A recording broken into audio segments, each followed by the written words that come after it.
چطوری بچه‌ها؟ اسمم ام نورسور با خوش اومدیم به یک ویدیو فوق العاده خفن و یکم ترسناک. بدترین و عجیب ترین سرچ هایی که تو گوگل انجام شده رو میخوایم با هم امروز بریم تماشا کنیم و ببینیم که چرا لقب عجیب ترین سرچ های گوگل رو به این 4 تا گزینه دادن. خب دوستان، قبل از اینکه بریم ویدیو رو شروع کنیم حتما ویدیو رو لایک کنید. اگه تا الان چنل ما یعنی چنل نورسور رو ساب نکردید حتما چنل ما رو ساب کنید. یه کامنت انگلیسی هم بذارید تنگ این ویدیو که سابتون نپره. بدون هیچ وقت تلفی بریم سراغ این ویدیوی خفن و یکم عجیب.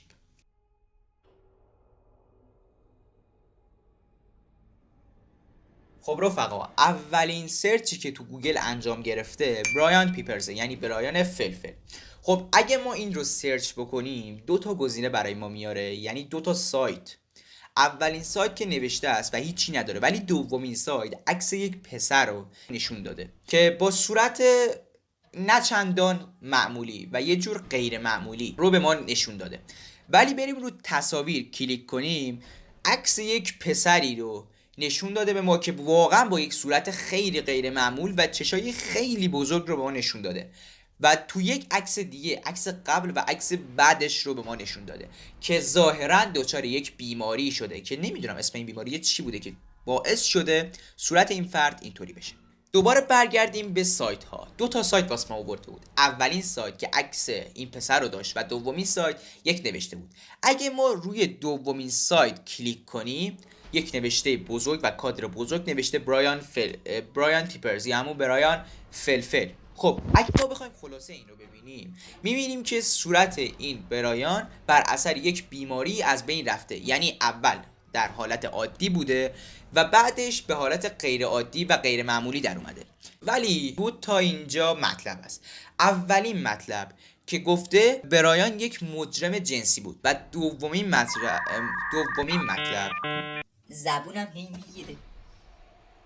دومین مطلب این بود که اغلب تصویر او تجاوز جنسی رو آشکار میکرد. این دوتا به نظر من روی سیاه این سرچ بودن که چرا برایان یک مجرم جنسی بود و چرا صورت او تجاوزهای جنسی رو آشکار میکرد. دومین سرچ عجیب ما میت اسپین یعنی گوشت اسپانیایی. اگه ما این رو سرچ کنیم تصویر گوشت میاره بالا. اولیش سایت و دومیش عکسه. تو اولیش که سایت نوشته و یک عکسی است که داره گوشت ها رو خورد میکنه و پایینیش 4 تا عکسه که اولین عکس گوشت های آویزون شده، دومین عکس گوشت های در حال پخت و سومین عکس دوباره شبیه به یعنی همون عکسی که تو سایت بالا به ما نشون داده شد و 4می گوشت های پخته شده است که همون خیلی ربط داره به همون موضوعش که همون گوشت اسپانیاییه. اگه ما روی سایت اول کلیک کنیم میاره محصولات گوشت اسپانیایی که یک تصویر یک گوشتی رو به ما نشون داده شده که دارن لایه لایه و ورقه دارن خوردش میکنن. به نظر من اینم چیز عجیبی نداشت، ولی به نظر من وجه تاریکی نداشت. شاید تو سایت های بعدی و سایت های پایینتر یک وجه تاریکی داشته باشه که من اونا رو ندیدم. این سرچ عجیب که به نظر من از اون دوتا یکم عجیب تره، جنجال عکس های نیکی کاتسوراس بوده. اگر ما این رو در گوگل سرچ کنیم سایت هایی برای ما میاره بالا که اولین سایت نوشته است و دومین سایت همراه عکسی که نشون میده یک ماشینی تصادف کرده، یک ماشین تصادفی برای ما میاره بالا که اگه رو سایت اول سرچ کنیم نوشته مربوط به عکس های لو رفته از نیک بوده که همون اسم دختر نیکیه که در یک تصادف با سرعت بالا جون خودش رو از دست میده، به یک عوارضی برخورد میکنه.